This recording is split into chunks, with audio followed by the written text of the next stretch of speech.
welcome back. And those that are new, welcome. I'll tell you, crazy, crazy, crazy.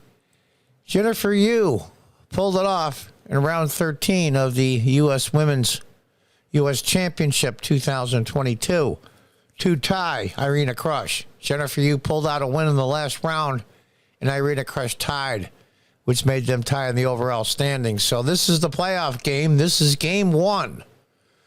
The rules are each side gets white, each side gets black. It's 10 minutes plus 2-second increment. For those you don't know, an increment means you add 2 seconds every time an side moves, and 10-minute time control. So it gets crazy at the end, scrambling. And this is no exception. And if you think this is nuts, wait till you see the other games. But there's going to be a short video at the end of here that show you the scramble at the very end, and I won't spoil it, but let's get to it. Jennifer Yu is white. Irina Krush, 8-time U.S. champion, is black. Let's go through it. It's just a King's Indian. Usually that means they're fighting to win. Usually black fights for equality because they move second. But Irina, being the experienced player that she is, played in a few tie breaks herself. Remember the famous one with Anna Zakonski, where she got men swung at the pieces. But it happens when you're under that kind of stress. Knight comes back because you want to come up with a pawn, and the knight's in the way. H3. Pawn comes up. F4. Now, computer off screen shows a small advantage, just a tiny advantage, slightly better for white. But all these pawn breaks, you got to know when to do it, when to leave the tension, when not to leave the tension. As you're going to see, you just leave the tension. Bishop B3. So finally, black decides to take the pawn on F4. Bishop takes. Knight E5. Now, that's a good spot for that knight. You going to trade that dark squared bishop for him? I wouldn't think so. She goes B3 to guard the pawn. Bishop D7. It starts getting crazy here real quick. I've struggled myself with a response to D4 is black. I haven't tried the King's Indian in a long time because I end up always getting so cramped. But obviously, these people are a lot better players than myself. Irina Krush is the only official grandmaster in the U.S. Women's Championship this year. So queen to D2, just to connect your rooks. B5, going right after the pawns. What do you do? What do you do? She decides to play E takes. Now, take with a bishop, or you can take with a pawn. If you take with a bishop, white's going to go G4 and chase your bishop off and get a better attack on the king. Even though it looks like you're taking away protection from the king, you're really not. C takes, knight takes, bring your rook over. So you can see that the knight on C3 is doubled twice. So queen to F6, try to get. I'm not so sure if I would put my queen on the same with the rook on the end, but there's enough pieces in the way now where it'll be okay. Knight to D1. That I didn't understand at all. But oddly enough, believe it or not, that is the computer's move off screen. That's the best move. As you can see, after knight to D1, the knight can go here, attacking the pawn and protecting this one. A5, try to get something going. And white puts a stop to that soon enough. So the knight goes to D4. It's like you're sacrificing a pawn. Knight takes, pawn takes. But if you look at this, if queen takes,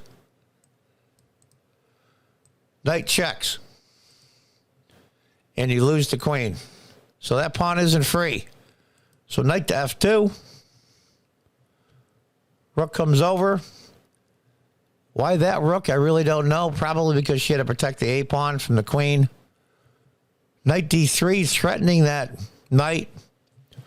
But do you really want to take the knight as white? Because when the D pawn for black takes, you're going to reconnect the pawns. You don't want to do that. Rook comes back to E8. Now that's a sign of a good player when they see they made a mistake. When they see they've done that and they move it back.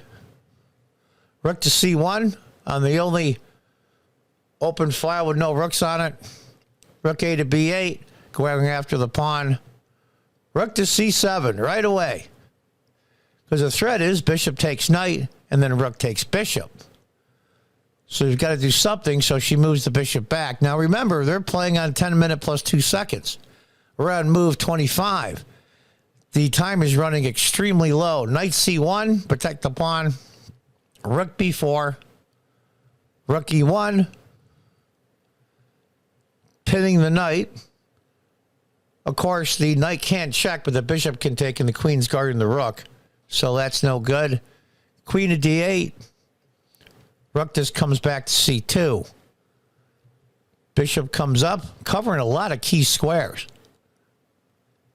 King gets the heck out of dodge, goes to H2 just to get out of the line of fire. Queen B6. Really going after that B3 pawn. That knight is frozen. So queen to F2. And the tension, you'll see at the very end. I won't spoil it for you, but you see, I'll give a little video at the very end. You'll see how crazy it was in real life. D3, here comes the black pawn. What do you do? What do you do? She hits the queen first. Queen retreats. Rook goes to D2. Now, right now, it's about a 1.5 point advantage, 1.25 point advantage for black. That pawn is a big pain in the behind. And here is where black stumbles. Queen to F7, and black has a comfortable advantage of about 1.5 points. But instead, what she does is queen to D7. And that's the beginning of the end, and I'll show you why. Bishop F5, rook, bishop takes, bishop takes. Let's go back here. Why didn't he take with a pawn? D takes is the preferred move. I just don't know why. Maybe because they're getting so crazy on time. It connects all the center pawns and exposes the white pawn on D5 to attack by the queen. You know it's guarded by the bishop. White's going to have to babysit it after that. So that I really don't know why. Maybe just pure instinct. Bishop takes. Knight takes the pawn. Bishop takes, rook takes. King to H8, moving out of the way. Rook to F3. Rook to G8. Now we're on move 37. These guys are basically playing on the increment, which is 2 seconds. Rook takes, pawn takes, rook takes, trying to simplify the position. Now, this is, I would say, the key spot. Right now, the move is queen to G7. Just bring your queen over to help guard the king. And apply pressure on this file, on this pawn. And at the same time, guarding your own pawn. Does a lot of good things. But she gets greedy under pressure or just doesn't think about it and plays rook takes the free pawn. And right now, the game is over. Rook to F7. Queen to D6. Bishop here. Now threatening mate. Rook takes mate. Rook to G7, stopping the mate. Check. Puts the rook back. Check. I think she repeated twice just to get some time on the clock. Remember, you get an increment. They're down to seconds now. Rook to G8, and now the finishing move. Queen to F7. Threatening mate. What do you do? What do you do? If you go here, that's mate. Mate. Let's go back. What do you do? You got to guard that space. You got to guard this pawn. but you can't. What happens if you go here? Bishop just takes. You're doomed. She plays it out of instinct. Queen takes. Not seeing, of course. Queen takes, mate. It's a hell of a game. Now look at the video at the end, and then I'll sign off. But think this is crazy. It gets crazier. So here it is, game 1 of the playoffs for the U.S. Women's Championship 2022. It's a hell of a game. So watch the video, and until next time, goodbye and good luck.